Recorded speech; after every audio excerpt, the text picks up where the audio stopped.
Updated 28 minutes ago. Sandy Koufax, Jackie Robinson and the Boys of Summer. Ted Williams, T.S. and the Impossible Dream. Manny Ramirez, Pedro Martinez, Bill Buckner. Fenway, Franks and Dodger Dogs. Ebbets Field, the Green Monster. Sweet Caroline, or I Love L.A. Yet for all their rich history, dating back to Babe Ruth on the mound, the Boston Red Sox and Los Angeles Dodgers have rarely crossed paths heading into this World Series. Only once before in October, and that was more than a century ago. In fact, Clayton Kershaw has never even pitched at Fenway Park. Consider this, going into Game 1 on Tuesday night, the Dodgers have beaten the Red Sox in Boston just one time. That came on June 12, 2004. And guess who scored and drove in a run for the Dodgers during that 14-5 romp? Alex Cora, now the rookie manager of the Red Sox.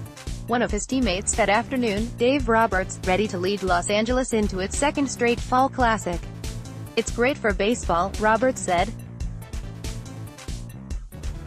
Two storied franchises going head-to-head. "It's going to be a great series." Roberts is sure to draw a big cheer when the teams line up for pre-game introductions.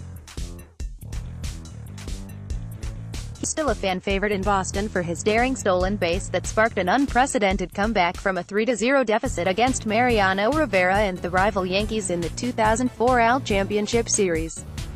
The Red Sox went on to end their 86-year title drought by sweeping St. Louis in the World Series, boosted by Big Papi, Pedro and Manny. Starting next week, Boston will try for its fourth championship in 15 seasons. "I'm looking forward to going back to Fenway. Obviously for me personally, I have a lot of fond memories of the Red Sox and Fenway Park," Roberts said. "To be wearing another uniform going in there playing for a World Series championship is going to be special for me." MVP candidate Mookie Betts, slugger J.D. Martinez and the Red Sox posted a team record 108 wins, a big payoff for the team with the top payroll in the game. Boston pushed past New York in the AL Division Series and then quickly dispatched the defending champion Astros in the ALCS. Boston opened as a slight betting favorite over Los Angeles. "That's the best team in the game right now. We respect that." Dodgers closer Kenley Jansen said. "But know that we're good." Chris Sale is set to pitch the opener for the Red Sox. He recently spent a night in the hospital because of a stomach illness, and no doubt watchful eyes will be on the lefty ace. Los Angeles is aiming for its first championship since Kirk Gibson, Orel Hershiser and Tommy Lasorda brought home the crown in 1988. A year after dropping Game 7 to Houston at Dodger Stadium, Justin Turner and the crew with the third highest payroll beat Colorado in the tiebreaker for the NL West title, chased Atlanta in the NLDS and topped Milwaukee 5-1 on Saturday night in Game 7 for the pennant.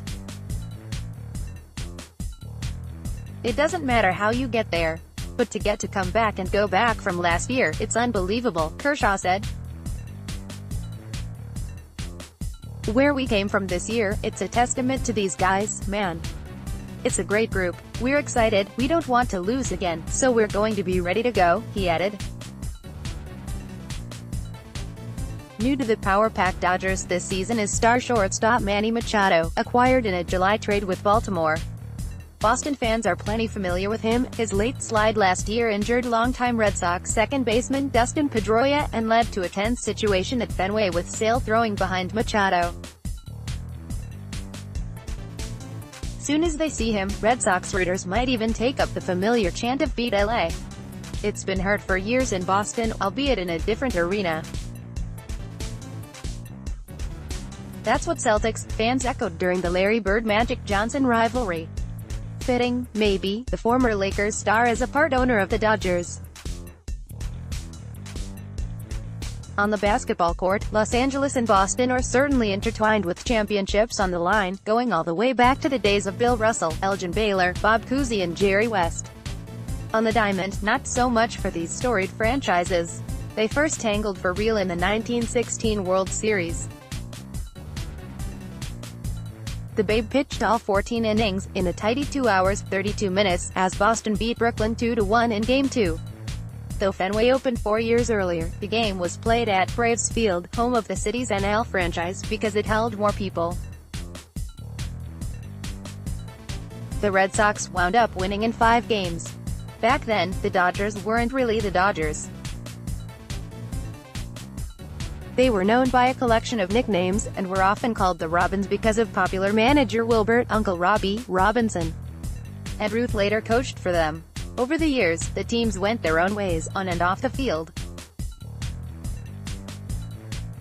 The Dodgers proudly broke baseball's color barrier when Jackie Robinson played in 1947. The Red Sox were the last team in the majors to have a black player, in 1959 with Pumpsie Green. Decades later, the teams made history together. They drew an announced crowd of 115,300, the largest ever for a baseball game, for an exhibition at the Coliseum in 2008 to mark the 50th anniversary of the Dodgers' move to Los Angeles. Overall, the Red Sox are 8-7 against the Dodgers since interleague play began in 1997. Boston hasn't hosted L.A. since 2010, and the teams haven't squared off since 2016. Not much crossover for these clubs, either. Buckner was a young, fleet outfielder when he helped the Dodgers reach the 1974 World Series. He was a gimpy first baseman when he let that ball roll through his legs as Boston blew the 1986 series. Pedro Martinez began his big league career as a reliever with Los Angeles before becoming a dominant starter for Boston. Manny Ramirez was an eccentric slugger for the Red Sox who took his act to Manny Wood out west. Nomar Garciaparra, Adrian Beltre and Rickey Henderson are among the stars who spent time with both teams. So has Dodgers starter Rich Hill. In 2015, the Boston area native was pitching with the independent Long Island Ducks when he resurrected his career with the Red Sox. And there was that late-season trade 6 years ago that sent Adrian Gonzalez, Josh Beckett and Carl Crawford from Boston to Los Angeles in a huge salary dump. Big names will be in the stands next week, too. Matt Damon, Ben Affleck, a packed crowd bundled on a New England night, maybe. It could be in the upper 30s at Fenway, the oldest ballpark in the majors. Warren Beatty, Ashton Kutcher and sun-splashed fans basking in the glow of the San Gabriel Mountains. It was a record 103 degrees for the opener last year at Dodger Stadium, at 56, the third oldest park. Whatever the temperatures, Dodgers Red Sox, a hot World Series on deck.